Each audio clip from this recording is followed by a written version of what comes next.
क्या आप जानते हैं कि म्यूचुअल फंड्स कितने टाइप के होते हैं? क्या सभी म्यूचुअल फंड सेम तरह के रिटर्न्स देते हैं? और कौन से म्यूचुअल फंड्स आपके क्लाइंट के लिए सही हैं? ये सब जानने के लिए बने रहिए इस वीडियो के एंड तक। मैं आज आपको डिटेल में बताने वाला हूं म्यूचुअल फंड्स के बारे में और म्यूचुअल फंड्स के सभी टाइप्स को भी डिस्कस करने वाला हूं। मूविंग ऑन, हमारी वीडियोस पर आए शानदार रिस्पांस को देखते हुए हमने एक कॉन्टेस्ट भी लॉन्च किया है, जिसमें आप में से 3 लकी विनर्स हमारी वीडियोस को अपने फेसबुक अकाउंट पर शेयर करके 300 रुपए तक के अमेजन वाउचर्स हर हफ्ते जीत सकते हैं। आगे बढ़ने से पहले मैं आदित्य बिरला सन लाइफ एएमसी को भी थैंक यू करना चाहूंगा। आदित्य बिरला सन लाइफ म्यूचुअल फंड हमें इस चैनल जेड फंड शाला के नॉलेज और रिसोर्सेज का सपोर्ट दे रहे हैं। मैं हूं अक्षित गिरोत्रा और आप देख रहे हैं जेड फंड शाला। सबसे पहले तो अगर आप एक म्यूचुअल फंड एडवाइजर हैं या फिर अगर आप एक म्यूचुअल फंड एडवाइजर बनना चाहते हैं तो आप जेड फंड्स के साथ जुड़कर एक म्यूचुअल फंड एडवाइजर बन सकते हैं और खुद के लिए प्लैटिनम कमीशन रेट्स भी अर्न कर सकते हैं। जेड फंड्स म्यूचुअल फंड्स ही नहीं बल्कि टाइम टू टाइम बहुत से unique products like digital gold, free charge credit line, daily SIP, daily interest account जैसे यूनिक प्रोडक्ट्स भी लेकर आता रहता है। इसके साथ साथ as a financial advisory business Z funds अपनी ऑफरिंग्स बहुत तेजी से बढ़ा रहा है, जिसमें हम बहुत जल्दी लोन और इंश्योरेंस का बिजनेस हमारे प्लेटफॉर्म पर लॉन्च करने वाले हैं। यानी कि आप एक ही प्लेटफॉर्म से अपना complete financial advisory business manage कर पाएंगे। So what are you waiting for? अभी हमें व्हाट्सएप करें 7217746224 पर और बने एक स्टार म्यूचुअल फंड एडवाइजर, या फिर आप हमारी जेड फंड्स के एडवाइजर या प्ले स्टोर से भी डाउनलोड कर सकते हैं। ऐप का लिंक हमने नीचे डिस्क्रिप्शन बॉक्स में दिया है। तो आइए मूविंग ऑन, कितने टाइप्स के म्यूचुअल फंड्स होते हैं ये जानने से पहले आपको ये जानना जरूरी है कि म्यूचुअल फंड्स असल में होते क्या हैं। बहुत ही सिंपल लैंग्वेज में म्यूचुअल फंड्स एक ऐसा इन्वेस्टमेंट प्रोडक्ट है जो कई सारे लोगों से पैसा इकट्ठा करके अलग अलग सिक्योरिटीज जैसे स्टॉक्स, बॉन्ड्स और मनी मार्केट इंस्ट्रूमेंट्स में अपना पैसा इन्वेस्ट करता है। With the help of mutual funds investor एक डाइवर्सिफाइड पोर्टफोलियो में इन्वेस्ट कर सकता है, जिससे कि उनके रिस्क भी कम होंगे और वो ओवरऑल लॉन्ग टर्म में अच्छा रिटर्न भी बना पाएंगे। चलिए म्यूचुअल फंड की ब्रॉड कैटेगरीज को डिस्कस करने से पहले म्यूचुअल फंड्स को on the basis of its structure पर और ease of buying and selling पर डिस्कस करते हैं। स्ट्रक्चर वाइज म्यूचुअल फंड्स 2 तरह के होते हैं, open ended mutual fund schemes and close ended mutual fund schemes. Open ended mutual fund schemes की बात करें तो इनमें वो म्यूचुअल फंड स्कीम्स आती हैं जिसमें इन्वेस्टर कभी भी अपना पैसा इन्वेस्ट कर सकता है और कभी भी विड्रॉ कर सकता है। इसमें कोई भी फिक्स मैच्योरिटी नहीं होती, ये फंड हमेशा ओपन रहते हैं इन्वेस्टमेंट्स के लिए। अब अगर क्लोज एंडेड फंड्स की बात करें तो जैसा कि नाम से समझ में आ रहा है, close ended mutual fund schemes में एक फिक्स मैच्योरिटी डेट होती है। इस केस में इन्वेस्टर ओनली एनएफओ पीरियड यानी कि जब फंड पहली बार ओपन किया जाता है इन्वेस्टमेंट के लिए, उसी पीरियड के दौरान अपनी इन्वेस्टमेंट कर सकता है और विड्रॉवल उन्हें मैच्योरिटी पर ही करना होगा। इसके अलावा अगर कोई इन्वेस्टर मैच्योरिटी से पहले विड्रॉ करना चाहता है तो क्लोज एंडेड फंड्स को स्टॉक एक्सचेंज पर भी लिस्ट किया जाता है। इन्वेस्टर्स एक्सचेंज के थ्रू अपनी बाइंग और सेलिंग इन स्कीम्स में कर सकते हैं, पर वहां पर थोड़ी लिक्विडिटी इश्यूज रहते हैं, तो इसीलिए स्ट्रक्चर वाइज सबसे popular open ended mutual fund schemes ही रहते हैं। तो आइए अब जो हमने स्ट्रक्चर वाइज डिस्कस कर लिया है ओपन एंडेड और close ended mutual fund schemes के बारे में, तो अब जानते हैं म्यूचुअल फंड्स की ब्रॉड कैटेगरीज के बारे में। ब्रॉडली म्यूचुअल फंड्स को लगभग 3 मेन कैटेगरीज में डिवाइड किया गया है, equity mutual funds, date mutual funds और हाइब्रिड म्यूचुअल फंड्स। इसके अलावा कुछ अदर टाइप्स ऑफ फंड्स भी आते हैं like solution oriented funds offering solution for retirement और चिल्ड्रन बेनिफिट, गोल्ड और सिल्वर फंड्स, रीट्स एटसेट्रा। तो आइए अब एक एक करके सभी म्यूचुअल फंड्स की ब्रॉड कैटेगरीज को समझते हैं और देखते हैं कि आपके क्लाइंट्स के नीड्स और इन्वेस्टमेंट गोल के हिसाब से कौन से म्यूचुअल फंड्स उनके लिए अच्छा ऑप्शन रह सकते हैं। सबसे पहले बात करते हैं इक्विटी म्यूचुअल फंड्स के बारे में। आइए जानते हैं कि इक्विटी म्यूचुअल फंड्स क्या होते हैं और इनकी कितनी सब कैटेगरीज रहती हैं। इक्विटी म्यूचुअल फंड्स वो म्यूचुअल फंड्स होते हैं जो अपनी इन्वेस्टमेंट इक्विटी और इक्विटी रिलेटेड सिक्योरिटीज में करते हैं। इनमें मैक्सिमम इन्वेस्टमेंट इक्विटी या फिर स्टॉक्स में ही की जाती हैं। इक्विटी मार्केट के एक्सपोजर के कारण इक्विटी म्यूचुअल फंड्स का रिटर्न पोटेंशियल जनरली काफी हाई रहता है। ओवर द लॉन्ग टर्म अगर इक्विटी म्यूचुअल फंड्स में इन्वेस्ट किया जाता है तो इन्वेस्टर 12 से 15% तक के रिटर्न्स एक्सपेक्ट कर सकते हैं। रिस्क की बात करें तो over the short term equity mutual funds में रिस्क रह सकता है मार्केट में अप्स एंड डाउन्स के कारण। However, अगर इन्वेस्टर लॉन्ग टर्म के लिए इन्वेस्ट करता है तो इस रिस्क को भी रिड्यूस किया जा सकता है। अगर बात करें इक्विटी म्यूचुअल फंड्स की सब कैटेगरीज के बारे में तो as per SEBI guidelines equity mutual funds को लगभग 10 कैटेगरीज में डिवाइड किया गया। इन सभी कैटेगरीज के रिस्क और रिटर्न कैरेक्टरिस्टिक्स अलग अलग रहते हैं और इनके इन्वेस्टमेंट एट्रीब्यूट्स भी काफी अलग रहते हैं। हाउएवर एक कॉमन चीज ये रहती है कि अपना इन्वेस्टमेंट इक्विटी स्टॉक्स में ही करते हैं। आइए एक एक करके सबसे पॉपुलर इक्विटी म्यूचुअल फंड्स की कैटेगरीज को समझते हैं। लार्ज कैप फंड्स, तो जैसा कि नाम से समझ में आ रहा है, लार्ज कैप फंड्स अपनी इन्वेस्टमेंट लार्ज कैप कंपनीज में करते हैं। लार्ज कैप कंपनीज वो कंपनीज होती हैं जो कि एज पर मार्केट कैपिटलाइजेशन 0 से 100 तक रैंक करती हैं। जी हाँ, यानी कि इंडियन स्टॉक मार्केट की सबसे बड़ी 100 कंपनीज को लार्ज कैप कंपनीज कहा जाता है। तो क्योंकि ये सबसे बड़ी कंपनीज हैं, तो लार्ज कैप फंड्स में इन्वेस्टमेंट में बाकी इक्विटी म्यूचुअल फंड के कंपैरेटिवली ज्यादा स्टेबिलिटी एक्सपेक्ट की जा सकती है। मिड कैप फंड्स वो फंड्स होते हैं जो कि अपनी इन्वेस्टमेंट मिड साइज कंपनीज की इक्विटी सिक्योरिटीज में करते हैं। एज पर मार्केट कैपिटलाइजेशन जो कंपनीज 101 से लेकर 250 तक रैंक करती हैं in terms of market capitalisation, उन कंपनीज को मिड कैप कंपनीज कहा जाता है। इन कंपनीज में पोटेंशियल होता है फ्यूचर में लार्ज कैप बनने का, और अगर पोर्टफोलियो में मिड कैप फंड को रखा जाता है तो एक काफी अच्छा बूस्ट दे सकता है इन्वेस्टर के पोर्टफोलियो में। स्मॉल कैप फंड्स, तो जैसा कि आपको अगेन यहाँ पर नाम से ही समझ में आ रहा होगा, स्मॉल कैप फंड्स वो म्यूचुअल फंड्स होते हैं जो अपनी इन्वेस्टमेंट स्मॉल साइज कंपनीज की इक्विटी सिक्योरिटीज में करते हैं।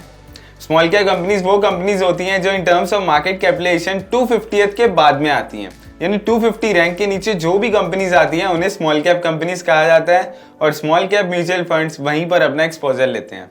क्योंकि यहाँ इन्वेस्टमेंट बहुत छोटे साइज की कंपनीज में की जाती है जिनका मार्केट शेयर भी काफी कम होता है, तो जनरली यहाँ पर काफी रिस्क रहता है। मार्केट की मूवमेंट्स के कारण स्मॉल कैप फंड्स बाकी म्यूचुअल फंड्स के कंपैरेटिवली सबसे ज्यादा इंपैक्ट होते हैं।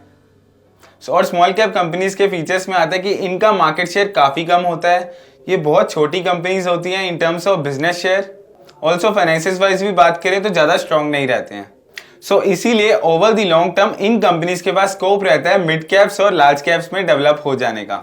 इसीलिए small cap mutual funds extraordinary returns offer कर पाने का पोटेंशियल रखते हैं।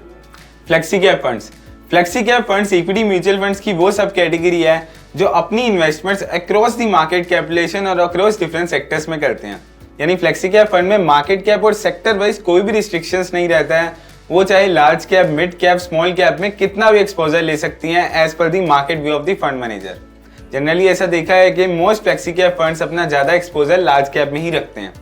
Flexi cap funds all in all एक बहुत अच्छा डिवर्सिफाइड पोर्टफोलियो ऑफर करते हैं, और अगर रिस्क वाइज बात करें तो स्मॉल और मिड कैप से कंपैरेटिवली थोड़ा कम रिस्क रहता है और लार्ज कैप से थोड़ा सा ज्यादा रिस्क रहता है। And same goes for the return potential. Sectoral funds वो इक्विटी म्यूचुअल फंड्स होते हैं जो अपनी इन्वेस्टमेंट किसी एक पर्टिकुलर सेक्टर में करते हैं, like IT, infrastructure, banking and financial services etcetera. यानी कि ये अपनी इन्वेस्टमेंट्स एक पर्टिकुलर सेक्टर को पिक करके उसी की स्टॉक्स में करते हैं, फिर चाहे वो लार्ज कैप हो, मिड कैप हो या स्मॉल कैप स्टॉक हो। पर्टिकुलर सेक्टर में इन्वेस्टमेंट होने के कारण इनका पोर्टफोलियो काफी कॉन्सेंट्रेटेड रहता है and at the same time काफी रिस्क प्रेजेंट होता है। रिटर्न पोटेंशियल वाइज बात करूँ तो मार्केट व्यू के अकॉर्डिंग सेक्टोरल फंड्स में ये कैपेबिलिटी होती है कि वो बहुत अच्छे रिटर्न्स ऑफर कर सकते हैं अगर एडवाइजर की इन्वेस्टर की पिक सही जाती है। तो रिटेल इन्वेस्टर को इन तरह के फंड्स में बहुत छोटा एक्सपोजर ही लेना सही होगा because of the high risk and return characteristics. ELSS funds, ELSS यानी इक्विटी लिंक्ड सेविंग स्कीम, आप इसे टैक्स सेवर फंड्स भी कह सकते हैं। टैक्स सेवर फंड्स वो इक्विटी म्यूचुअल फंड्स होते हैं जो अपनी investment equity and equity related securities में करते हैं by following the flexi cap strategy, यानी कि किसी भी मार्केट कैप में अपना एक्सपोजर लेते हैं। ईएलएसएस फंड की सबसे खास बात ये रहती है कि एक कैपिटल ग्रोथ का पोटेंशियल देने के साथ साथ टैक्स सेविंग में भी इन्वेस्टर की हेल्प करती है। जी हाँ, under section 80C of the income tax act अगर इन्वेस्टर अपनी इन्वेस्टमेंट ईएलएसएस फंड्स में करता है तो वो अप टू 1.5 लाख रुपीस तक के टैक्स डिडक्शन अवेल कर सकता है। इसमें लगभग 3 साल का लॉक इन पीरियड भी रहता है। ईएलएसएस फंड के बारे में अगर आप और जानना चाहते हो तो आप आई आइकन पर क्लिक करके हमारी वीडियो देख सकते हैं। इंटरनेशनल फंड्स, इंटरनेशनल फंड्स वो इक्विटी म्यूचुअल फंड्स होते हैं जो अपनी इन्वेस्टमेंट इंटरनेशनल कंपनीज या फिर फॉरेन स्टॉक्स में करते हैं, यानी कि आप इंडिया में बैठे हुए यूएस फोकस्ड फंड का भी एक्सपोजर ले पाएंगे। ये तो थी इक्विटी म्यूचुअल फंड्स की सबसे पॉपुलर कैटेगरीज। आइए अब नजर डालते हैं डेट म्यूचुअल फंड्स पर। डेट म्यूचुअल फंड्स वो म्यूचुअल फंड्स होते हैं जो अपनी इन्वेस्टमेंट्स को different debt securities like treasury bills, corporate bonds, government bonds, commercial papers etcetera जैसी सिक्योरिटीज में अपनी इन्वेस्टमेंट्स करते हैं।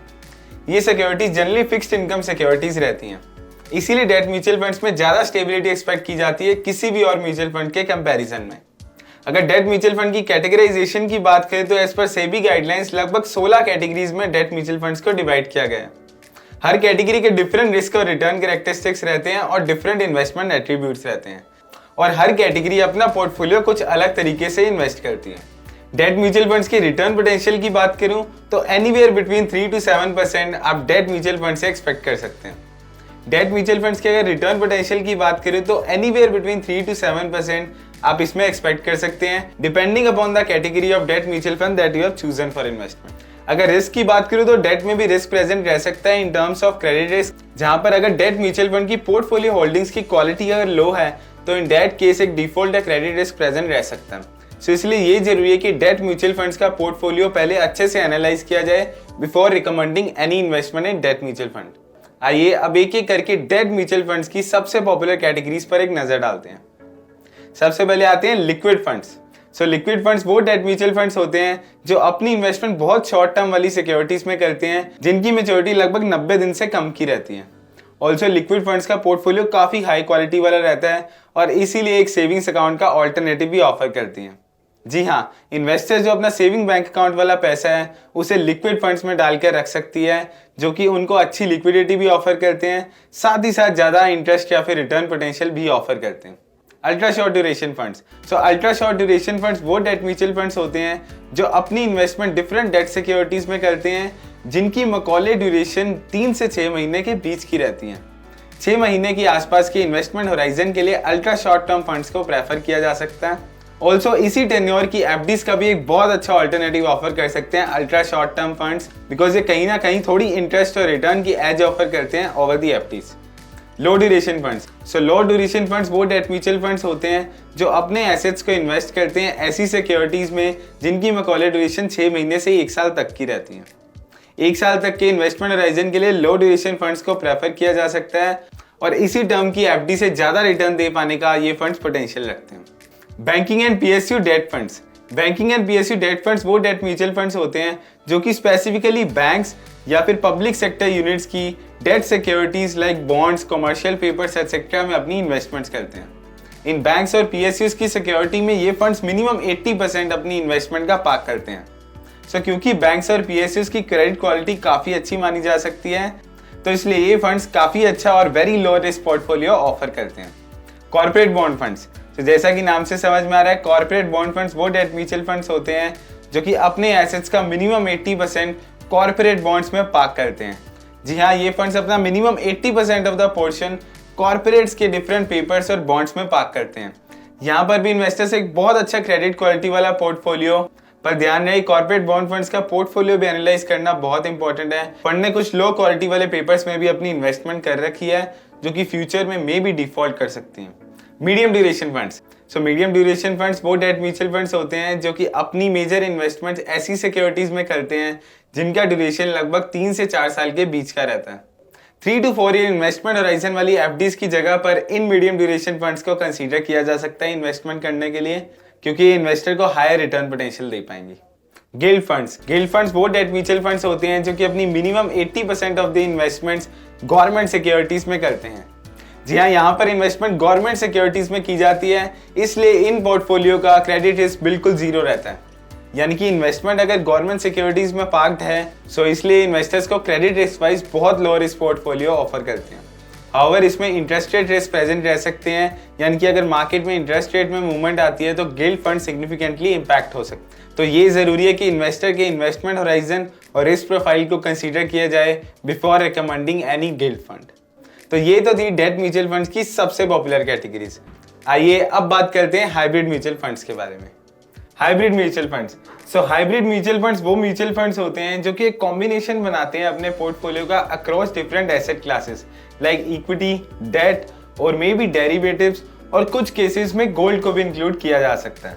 इन फंड्स का मेन ऑब्जेक्टिव रहता है इन्वेस्टर को एक बैलेंस पोर्टफोलियो ऑफर कर पाने का, जिससे कि वो अक्रॉस डिफरेंट एसेट क्लासेस भी अपनी इन्वेस्टमेंट को पार्क कर पाए। हाइब्रिड फंड्स के लगभग 7 सब कैटेगरीज में डिवाइड किया है, जिसमें कि हर सब कैटेगरी के risk return characteristics, investment attributes और पोर्टफोलियो एट्रीब्यूट्स काफी डिफरेंट रहते हैं। रिस्क वाइज बात करें तो क्योंकि यहाँ पर इन्वेस्टमेंट खाली इक्विटी में नहीं होती, बाकी सिक्योरिटीज में भी होती है, तो इनमें प्योर इक्विटी फंड से थोड़ा रिस्क कम रहता है और वहीं डेट म्यूचुअल फंड से थोड़ा सा ज्यादा रहता है। रिटर्न्स की अगर बात करें तो investors anywhere between 5 to 10% expect कर सकते हैं, depending upon the type of fund that he has chosen for the investment. अगर सूटेबिलिटी की बात करें तो लो रिस्क इन्वेस्टर्स से लेकर मॉडरेटली एग्रेसिव इन्वेस्टर्स के लिए ये पोर्टफोलियो रिकमेंड किए जा सकते हैं। आइए अब एक एक करके हाइब्रिड फंड्स की मेन कैटेगरीज पर एक नजर डालते हैं। सो बैलेंस्ड एडवांटेज फंड वो हाइब्रिड म्यूचुअल फंड्स होते हैं जो कि at least 65% of their assets equity और इक्विटी रिलेटेड सिक्योरिटीज में पार्क करते हैं और रेस्ट डेट सिक्योरिटीज में। Equity and equity related securities का मतलब ये है कि यानी वो डायरेक्ट इन्वेस्टमेंट भी करते हैं कुछ इक्विटी स्टॉक्स में और साथ ही साथ वो कुछ हिस्सा पार्क करते हैं आर्बिट्राज अपॉर्चुनिटीज में। Balance advantage fund moderate investors के लिए एक बहुत अच्छा ऑप्शन रह सकता है अगर वो कंसीडर कर रहे हैं अपनी इन्वेस्टमेंट को एटलीस्ट 3 इयर्स के लिए। आर्बिट्राज फंड्स, सो आर्बिट्राज फंड भी हाइब्रिड म्यूचुअल फंड्स की एक सब कैटेगरी है जो कि अपने एसेट्स को मेजरली आर्बिट्राज अपॉर्चुनिटीज में पार्क करते हैं। अगर आर्बिट्राज अपॉर्चुनिटीज को थोड़े से सिंपल वे में समझें तो फंड कुछ ऐसी पोजीशंस ले सकता है जिससे कि 2 डिफरेंट प्राइसेस में एक ही स्टॉक के प्राइस डिफरेंस को कैप्चर किया जा सकता है। सो क्योंकि फंड मैनेजर ऑलरेडी अवेयर होते हैं प्राइसेस के बारे में तो इसलिए यहाँ पर रिस्क बहुत कम रहता है। All in all arbitrage fund debt mutuals की तरह ही थोड़े सेफ कंसीडर किए जा सकते हैं। इनमें पोटेंशियल रहता है 4 to 5% के रिटर्न दे पाने का और साथ ही साथ इन पर जो टैक्सेशन होता है वो एप्लीकेबल होता है इक्विटी का। सो इन्वेस्टर इनमें अपनी इन्वेस्टमेंट इनफैक्ट शॉर्ट टर्म के लिए करके भी इक्विटी टैक्सेशन का बेनिफिट ले सकता है। सो अग्रेसिव हाइब्रिड फंड्स वो म्यूचुअल फंड्स होते हैं जो कि अपने पोर्टफोलियो का minimum 65% to 80% portion equity related securities में पार्क करते हैं। तो इसमें थोड़े रिस्क ज्यादा होते हैं as compared to other funds. Also return potential भी थोड़ा ज्यादा रहता है। Equity savings fund, so equity savings fund की बात करूं तो इक्विटी सेविंग्स फंड के पोर्टफोलियो लगभग 3 हिस्से में डिवाइडेड रहता है। One is equity stocks, another one is equity derivative or arbitrage positions and another one is debt securities. So equity mutual funds लगभग अपना 1/3 पोर्शन इन सभी तरीके की सिक्योरिटीज में पार्क करता है। रिस्क की बात करें तो क्योंकि डायरेक्ट इक्विटी में एक्सपोजर कम रहता है सो इसलिए इक्विटी सेविंग्स फंड की रिस्क प्रोफाइल भी कम रहती है। तो ये तो थी हाइब्रिड फंड्स की सबसे पॉपुलर कैटेगरीज। आइए अब नजर डालते हैं कुछ अदर टाइप ऑफ फंड्स में। Index funds, so index funds basically वो फंड्स होते हैं जो कि एक पर्टिकुलर बेंचमार्क को ट्रैक करते हैं लाइक निफ्टी, सेंसेक्स और निफ्टी नेक्स्ट 50 और ये फंड्स उसी बेंचमार्क जैसा पोर्टफोलियो क्रिएट करते हैं और सिमिलर रिटर्न्स जनरेट करने की कोशिश करते हैं। Solution oriented funds, solution oriented funds में जनरली रिटायरमेंट और चिल्ड्रन बेनिफिट का ऑप्शन अवेलेबल रहता है।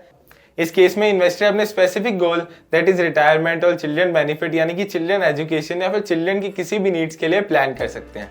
ये फंड्स जनरली 5 साल के लॉक इन पीरियड के साथ में आते हैं।